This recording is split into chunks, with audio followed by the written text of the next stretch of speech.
Hi, I'm Ashley Ford, and this is 112BK.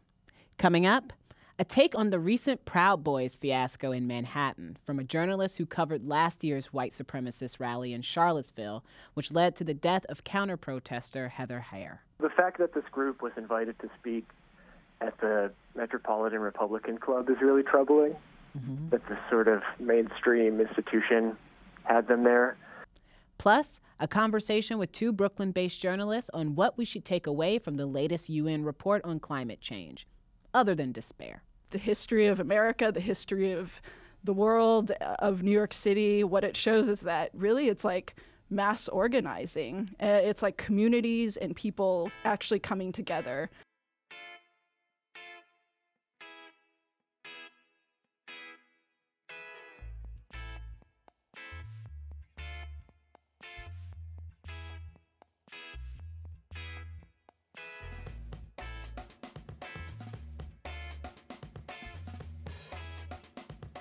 Hi, and welcome to the show.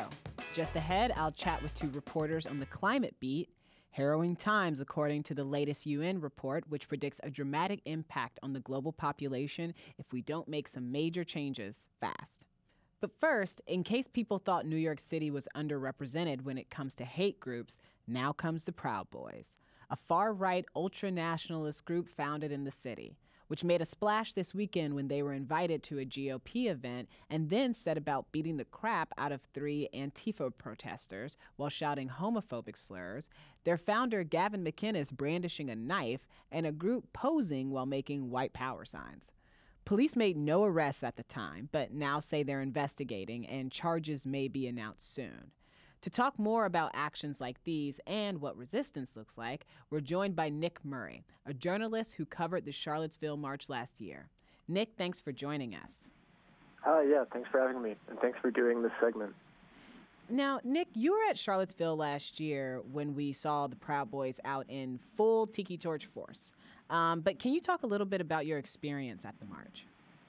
Yeah, so I am a journalist, but I actually write more about music and culture. And I went down to Charlottesville, where I now live, because I had friends down there and knew it was happening, and I didn't expect to write anything. And I was just down on the streets and saw what I think a lot of people were seeing on live stream. And the Proud Boys, they're, I think, in a sort of semi-successful ploy to retain like some credibility with people like the Metropolitan Republican Club, sort of at the last minute decided not to endorse the event, but they were definitely down there. Their members were definitely down there with these other groups. Can you talk a little bit about your perspective on the anti-fascist resistance? Yeah, I think from my perspective, everything I saw in Charlottesville was, I would call it all anti-fascist resistance. And that includes, and I think that's actually one of the things that really struck me the most being there, was that, you know, going down, I kind of wondered, like, will there be tension between the more confrontational anti-fascist people and the more, a little less confrontational anti-fascist people? And I really didn't see that at all. It was like some real solidarity. Like the image that stands out to me is in a park, sort of a little away from most of what was happening. There was like a group of Quakers were doing sort of a silent prayer circle, while this group, this like armed self-defense group, Redneck Revolt, sort of guarded the perimeter. And to me, I think all of those people were anti-fascist and doing different sorts of anti-fascist action. Charlottesville and a lot of the conversations and confrontations that have come from the meeting of Antifa and people like the Proud Boys or other hate groups, one of the things that people keep bringing up is it okay to hit them? You know, like somebody gets punched, there's a fight, something breaks out. What's your take on, you know, crossing that line into physical confrontation? I think in most of these instances, I really do think the term self-defense applies. Like, I think a lot about when Milo Yiannopoulos spoke, or was intending to speak at University of California, Berkeley, and people, burned things. I don't think there was physical confrontations, but like punching. But I think there's rioting or burning or that sort of thing. And there's this discussion of whether that's acceptable or not. And then it was revealed later that one thing that he had planned to do in his speech was read a list of undocumented people who were part of the university community or lived in the town. Right. And that's I think stopping that by however they needed to stop that it's totally self-defense. And I think it's really important and good that they did that.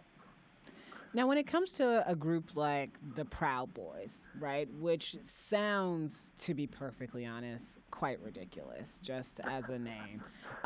It's really weird to keep saying it because I want to laugh a little bit at the name the Proud Boys.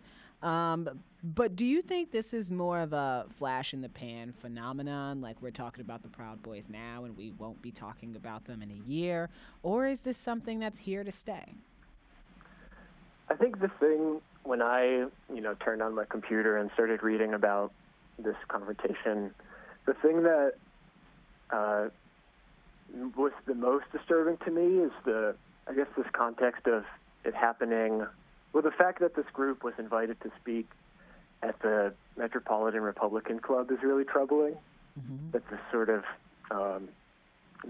mainstream institution had them there.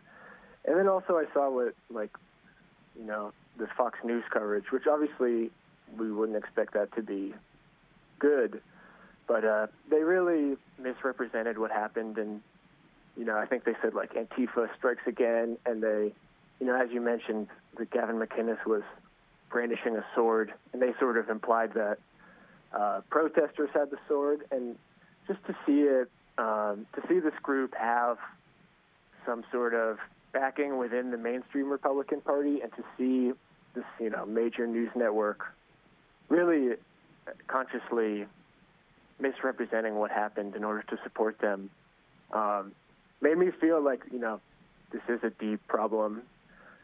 But I think,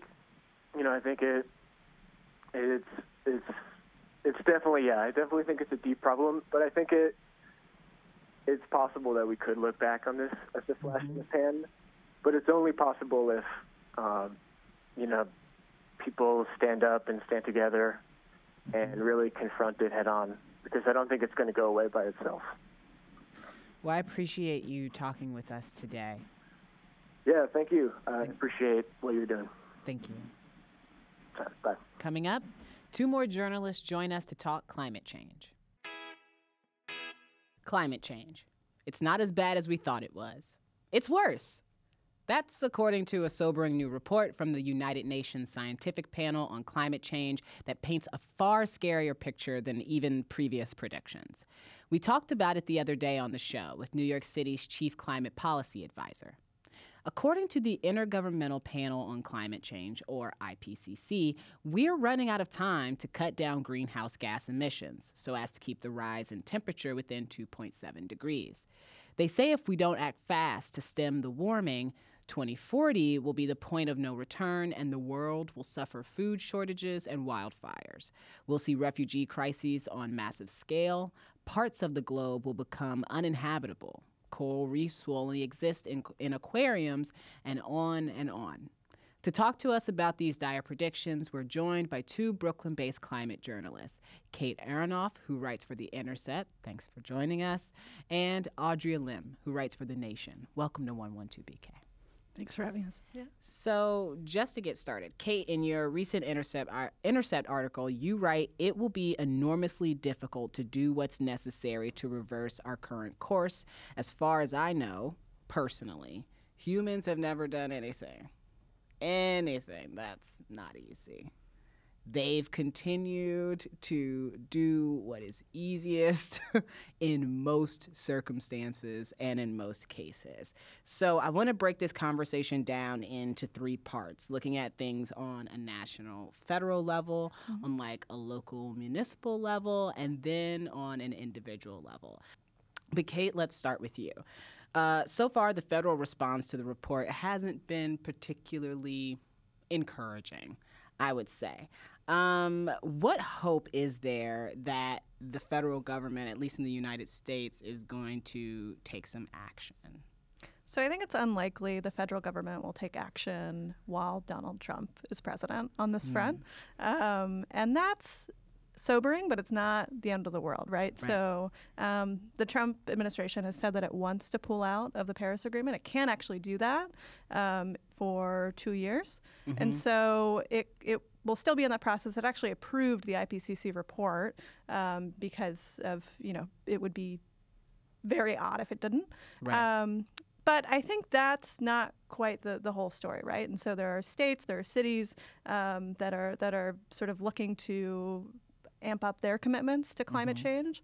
And so while the federal government is sort of out of commission on climate for the next 2 years, I think there are sort of these subnational actors who are taking action. And I think it's important also to put this in an international perspective, right? And so the U.S. is about 15% of global emissions. China is about 30% of global emissions. And so the U.S. being sort of asleep at the wheel in terms of climate policy isn't, literally the end of the world. Both in terms of the fact that we could have a much more progressive Congress, potentially as soon as November 10th, and we could have a new administration very soon. And so there are reasons to be hopeful, I think, and if anything, I think the report actually lends itself to kind of a hopeful analysis. Audrea, can I ask you, what kinds of actions are we missing out on taking without the federal government? Because I'm guessing if they are a little bit asleep at the wheel, at least for now, there are certain things that we could be doing that would be immensely helpful, some very reasonable things that won't get done. Could you tell me what some of those things might be? I mean, I think the things that we can focus on is, for instance, like at the state level, like people have talked, and the report talks a lot about how important it is to put a price on carbon and a carbon tax, and we can't do that. We're probably not going to do that at the federal level, but that's something that we can do at a state level, and that is doable in a state like New York, for instance. And so we can still push every one of our elected officials to, we say that's like, you're not going to have our support in the future if that's not a thing that you're going to push for, and to push for a very ambitious carbon tax, for instance. A carbon tax. Can you talk to me about how that would work? Because, I think people hear something like a carbon tax and all they hear is tax. Like, that's it. And then it's, I don't want any more taxes. They're already taking too much. But a carbon tax, how would that work? I mean, that's basically putting a tax on, that's taxing polluters. So that might be at the site of where, like, fracking is happening, or at a refinery or a factory, and however much carbon that fossil fuel company or that fossil fuel refinery, however much they produce, for every ton of carbon that they produce, they're going to have to pay like a certain price. So like $20 or $100 or $50,000 or whatever. How would that affect my wallet? And there are different proposals on the table. And so there are some proposals for a carbon tax which say that all of the revenue should go back directly to the people who will be paying the tax. So to, by some measures, there will be a kind of revenue allocation, and everybody will get a check for something like $2,000 a year to offset the increased cost of things like gas and airplane tickets. Other models, and there's a proposal in Washington State along these lines, would invest the revenue that's generated into sort of green infrastructure.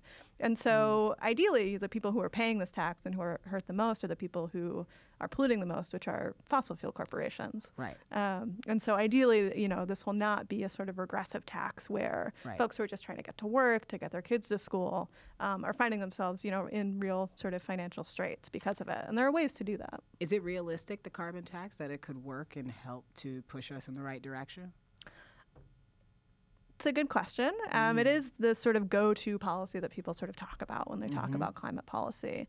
I personally am a little skeptical that it would work at the federal level. And I think on a state level, it makes a lot of sense because states are very revenue constrained and need to just raise money because they can't deficit spend. The federal government has a lot more flexibility in its budget. And so it's not necessarily that we need that sort of revenue stream. Obviously, we should be making polluters pay for what they put in the atmosphere. It's a very common sense policy. But in terms of what the sort of tip of the spear is to get all of the many, many changes that we need on climate, I don't know if a carbon tax, because of the reasons you mentioned, because people hear tax, they don't really, have an association with carbon. I don't know if that's the sort of leading policy that it should be. There's been proposals for things like a Green New Deal, which would, potentially give everyone a job who needs one, doing things like, making cities more resilient to storms, to, upgrading our infrastructure to be able to take in more renewable energy. And I think about that and I go, if there was a politician on my ballot who was really pushing for those things, you couldn't keep me away from the polls. I mean, not that you can now, but then I would absolutely, I might canvass, I might campaign. You might go out and do something for a person like that, but that's me.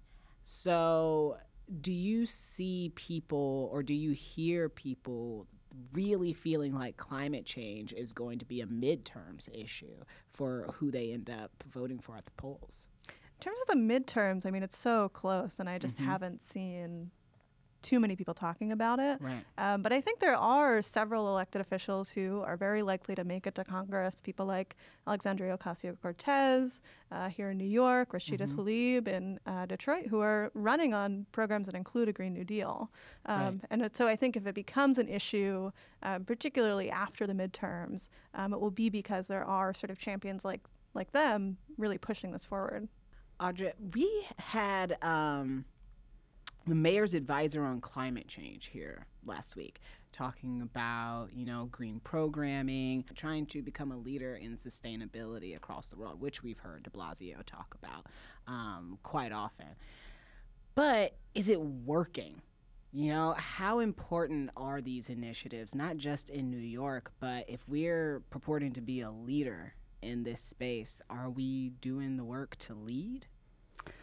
I mean, I think everything probably helps at this point, and it is important for, cities to try to roll out, green policies and zero waste policies and things like that. But that on its own, I don't think it's going to be enough. I mean, I think one of the challenges of the climate crisis is that it calls for like a more holistic way of approaching how we deal with just urban development, economic growth, and everything like that. Like in a city like New York, luxury housing and construction is a huge, huge emitter.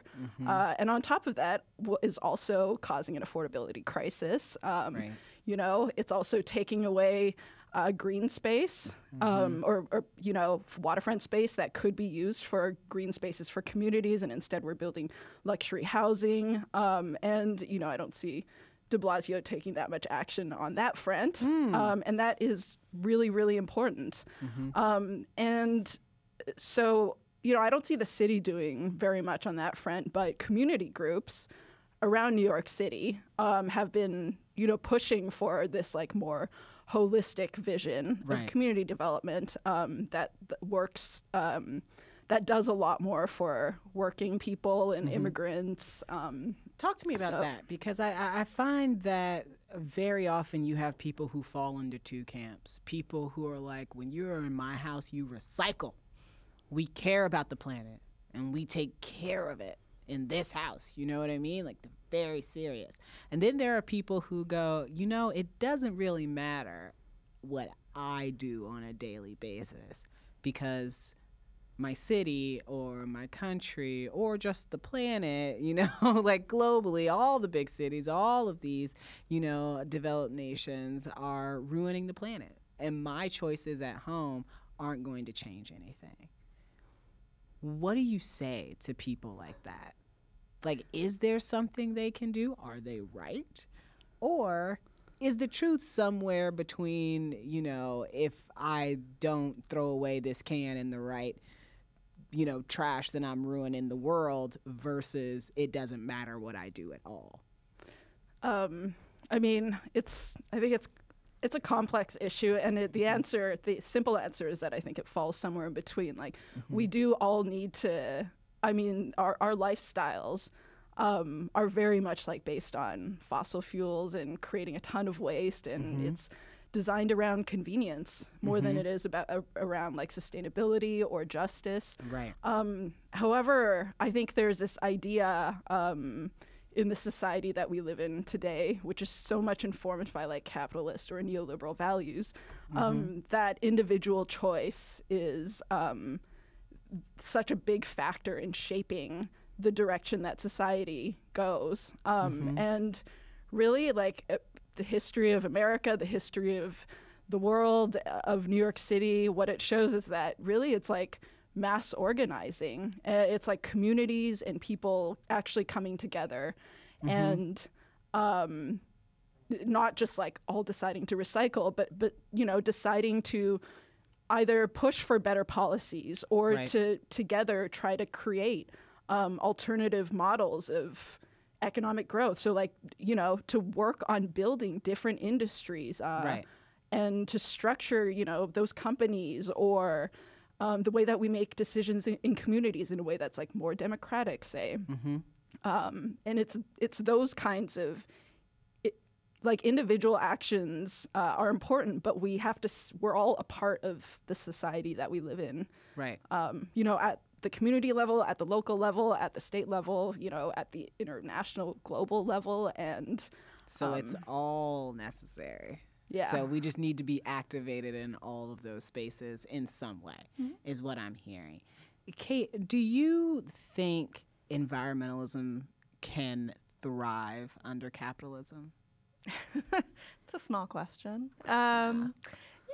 There's been a sort of debate among folks on the left and sort of center left about this question. I personally would identify as an eco-socialist, which isn't a word that, necessarily means that much to that many people. But I think at the root of it is saying that there is something fundamentally wrong with what we value in society. Do I think that we're going to solve the climate crisis and we can wait to solve the climate crisis until after we've dismantled capitalism? No, I think that there are, things that we need to do right now, and in plenty of ways to sort of work with what we've got to change in the way that we need to change. So to create huge markets for renewable energy, right? That's something that exists within capitalism, but that's absolutely necessary. But I think in the long term, there has to be a real reevaluation of what we think of as valuable and productive. And that whether or not the end result of that looks like capitalism, I think it looks a lot less like what we live in today. Right. And certainly looks, fairer, more democratic, and gives more people a better quality of life. And so I think that capitalism itself, has really fueled this crisis in a really problematic way. But I think, it is the world sort of we live in today. And I think it would be a little bit naive to say that we can't, we have to wait until we solve capitalism to take on the climate crisis. To take on this next step. Yeah. Well, I hate that we've run out of time because I could ask you both about a million more questions. This has been a fascinating conversation. Thank you so much for coming on today. I really appreciate it. Yeah, thanks for talking about it. And now some news. A group of self-proclaimed witches will gather in Bushwick on Saturday to perform what they describe as a punitive hex on the newly appointed Supreme Court Justice Brett Kavanaugh. "We want to get retributive justice," said Dakota Brachiale, who's spearheading the supernatural soiree. Brachiale, a co-owner of Flushing Avenue occult bookstore Catland, and their colleagues will cast the curse in an attempt to seek justice for Kavanaugh's alleged victims and give the judge a dose of the pain and suffering of the women who claim he sexually assaulted them. And according to a local witch, while the goal of a hex is to inflict emotional and sometimes physical harm, invoking it can also lift the spirits of those who come together to perform it. We started the show talking to a reporter about the appearance of a far-right group at a local Republican event. The host of the event, the chairman of the Metropolitan Republican Club, Ian Riley, has defended his decision to invite the Proud Boys last Friday. Turns out, Riley also works for Brooklyn Republican lawmaker Marty Golden. Since July of this year, Riley has received at least 13 payments of $605 from the state senator's senatorial campaign fund, according to the New York State Board of Elections. And a Metropolitan Republican Club spokesperson also identified Riley as a friend and office manager for Golden, according to Brooklyner. So far, Golden's campaign hasn't commented on the issue. Bird is the name, and micromobility is its game. Bird scooters, known in California for scattering dockless scooters around LA and Santa Monica, are trying to break into the New York City commuter market. That effort is also being spearheaded in part by City Council member Rafael Espinal, who announced his support for scooters in a Daily News op-ed earlier this year, and is currently working with Transportation Committee Chair Adonis Rodriguez to introduce a bill legalizing them. But while scooter companies can stage events and work with elected officials, the issue of safety and aggressively redesigning the city's street is what will no doubt determine how widely adopted scooters become in New York. By the way, Councilmember Espinal will be on 112BK next week, and we'll ask him about those scooters. Tomorrow, Jarrett Murphy gets a look at the pre-election landscape through the eyes of one of the heads of the Working Families Party.